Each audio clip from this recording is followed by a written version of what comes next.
Siguro natatakot sila dahil ganun yung kalagayan ni Athena. Hi guys. Welcome to my bag. Bag. Sima. Laan ko. Okay, good morning. Samahan nyo ko mag-fishing. Dito tayo sa bukid mga kalaki. Ayan, so update ko yung mga tanim natin na mga tinanim natin nakaraan. May mga tumubo na mga kalaki pang-apat na araw na ngayon. Ayan.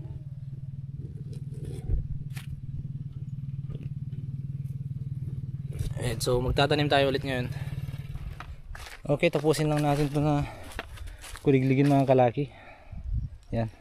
Tapos linisan na rin natin yan mga kalaki, no? Saka tayo magtanim ng ba't ibang klase ng gulay. May ambon-ambon konti dito sa amin mga kalaki. Malinis na mga kalaki. Malinis na yung una nating tinamnan. Ito, napakalinis na. Wala na yung mga kulay green na mga damo-damo dyan. Yan, so itong mga to may tendency talaga na tutubo itong mga to mga kalaki. Lalo na pag umulan, tutubo yan. Pero ang gagawin natin, pag may nakita tayong pag-usbong na, hanggat hindi pa gumagapang yung mga tanim natin mga kalaki, padaanan na naman natin ng kuliglig na hindi tayo mahabol sa damo. Dahil pag dito umulan mga kalaki, talagang mabilis talaga magsitubuan yung mga damo, mabilis sila lumaki. So mamaya siguro mga kalaki makakapagtanim tayo mamayang hapon, basta't matapos lang natin tong inukuliglig natin. So okay naman na, konti na lang.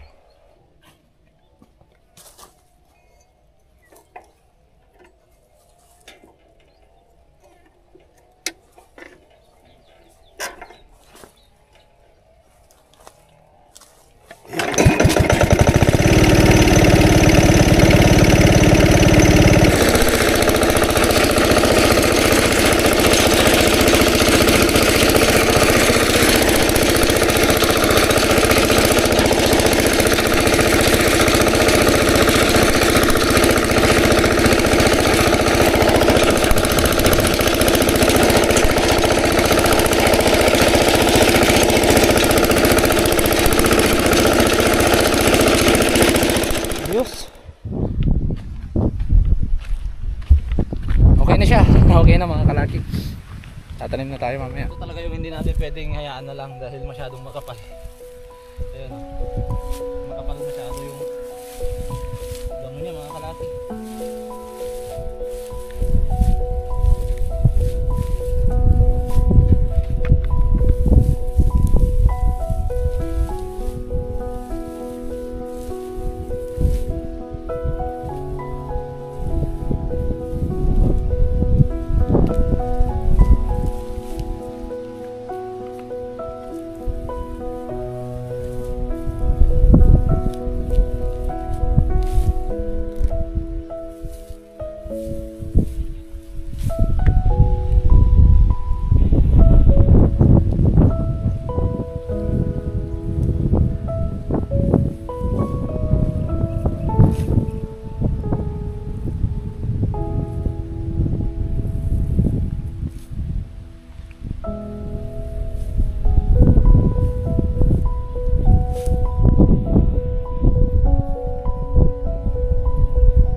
Welcome to my bag.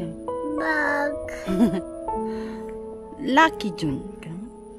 No. Jung? Jung?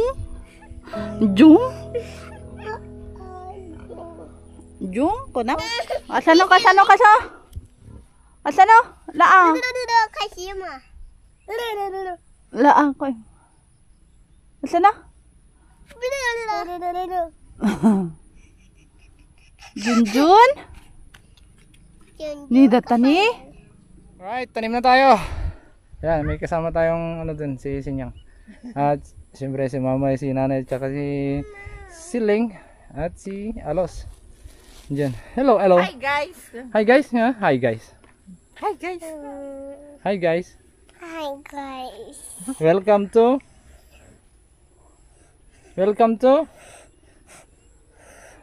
So tapos na tayong maggulis, tapos na rin tayo nakapaglagay ng abono mga kalaki. At tayo naman tutulong kay Senyang. Ayan. Ayan si Senyang. Hey. Hey. Ano? Paano nga? Sige, try mo. Ano? Sige na. Bilis matuto ah. Bilis matuto. Galing. Okay, so tanim muna tayo mga kalaki. Hapon na eh. Nandito si Siling kanina, nakita nyo. Pero pinauwi namin dahil ambon. Mahirap na, baka magkasakit. Okay, so itong mga to, bahala na si ano dyan. Bahala na si Batman dyan. Bahala na si Araro. Mga kalaki. Sarap pa naman magganito. Sarap magtanggal ng damo na. Damo yung ginaganon mo yung lupa mga kalaki.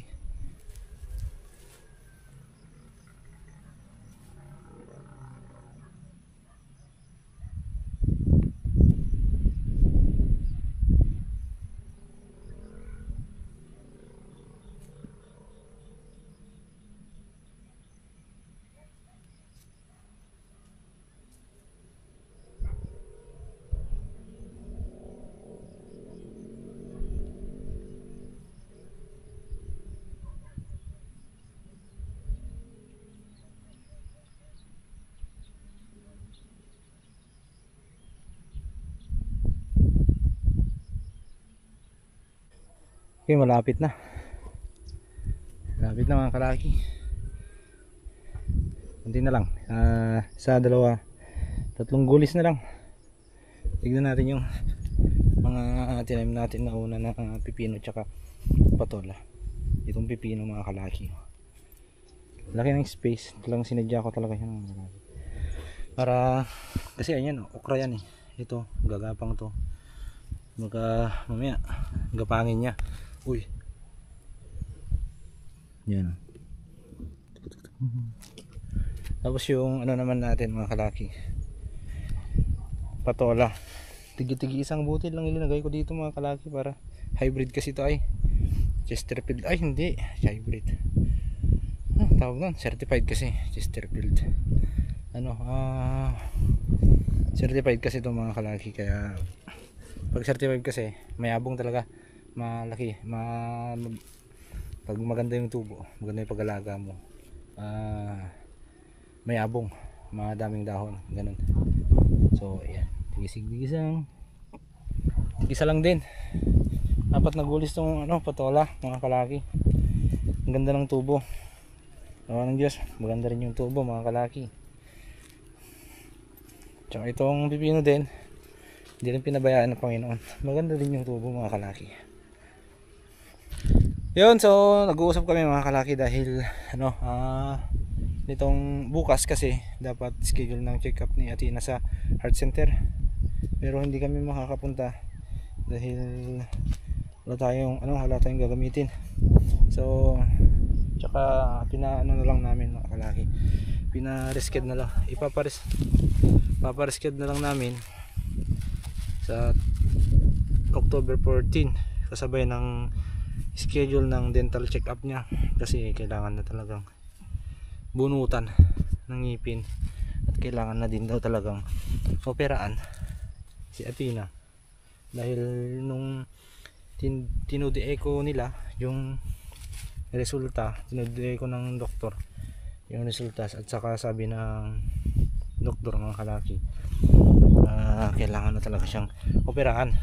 So ngayon naman ang problema namin yung ngipin niya, so siguro matagal na rin sana na tapos sana yung operasyon niya, kung hindi lang yung ngipin niya. Yun kasi yung ngipin niya kasi yung nagpapatagal. At ilang beses na rin namin yun ilang beses na rin namin yung sinubukang ipaayos sa ibang ospital. Kaya dito sa amin, kasi meron ding government hospital dito na malaki, mga kalaki. So ganun ang sabi nila, hindi daw magtatawag, pero hanggang ngayon hindi pa tumawag. So condition na lang kami na sa heart center na lang. Siguro natatakot sila dahil ganun yung kalagayan ni Athena dito.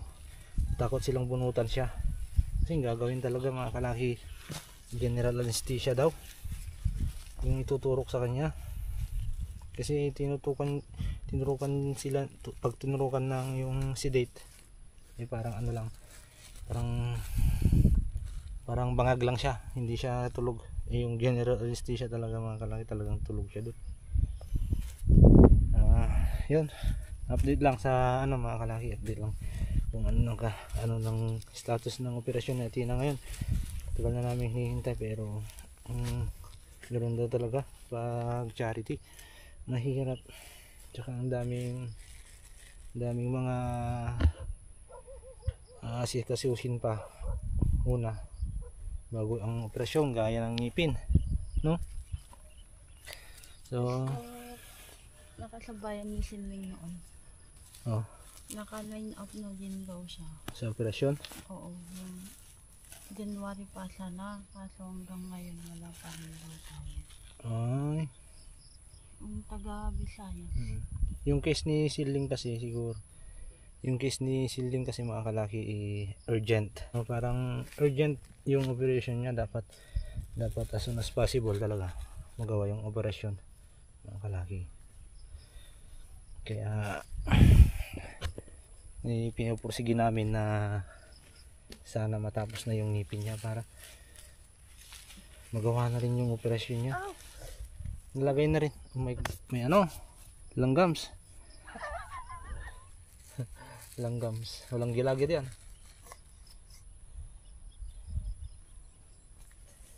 Doon dami oh. Matamis ka kasi. Mataba din.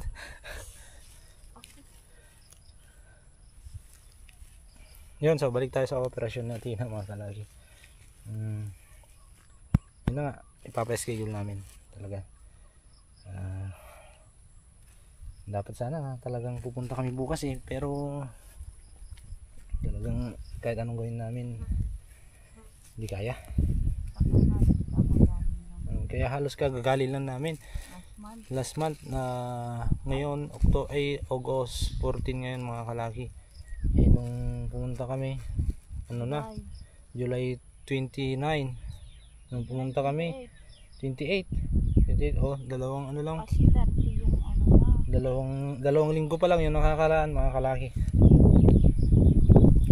Kasi yung operasyon niya ay 30 yung operation, yung check up niya, no? Yung echo. At saka may update pa palang isa, mga kalaki. Meron na kaming green card na dalawa yung binigay, kasi yun daw yung baka daw, kasi dalawang procedure yung gagawin sa kanya. Baka daw unang gagawin yung tawag doon, ano yung unang gagawin? Yung titignan yung yung puso kung magiging okay for operation. Yun.